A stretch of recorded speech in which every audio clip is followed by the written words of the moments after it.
যেখানে কিয়ামত পর্যন্ত আনেওয়ালা সমস্ত রূহকে এক করা হয়েছিল, সেখানে স্বয়ং আল্লাহ রব্বুল আলামিন নিজের রবুবিয়াত আর বারত্ব বয়ান করেছিলেন। নিজের বারত্ব বয়ান করার পর সমস্ত রূহকে জিজ্ঞেস করেছিলেন, আমি কি তোমাদের রব নই? সেখানে একজনও এমন ছিল না যে স্বীকার করেনি, বরং সবাই স্বীকার করেছে, জি, আপনি আমাদের রব। কুরআনে কারিমে সূরা আরাফের আল্লাহ তাআলা এই স্বীকারোক্তি বিষয়টি উল্লেখ করেছেন।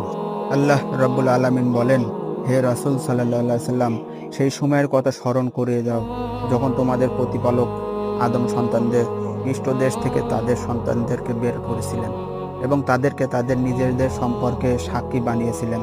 আর জিজ্ঞেস করেছিলেন যে, আমি কি তোমাদের রব নই? সকলে উত্তর দিয়েছিল, কেন নয়, আমরা সকলে এই বিষয়ে সাক্ষ্য দিচ্ছি। এবং এই স্বীকারোক্তি আমি এজন্য নিয়েছিলাম যাতে কিয়ামতের দিন তোমরা বলতে না পারো যে আমরা তো এই বিষয়ে অনবাহিত ছিলাম। সূরা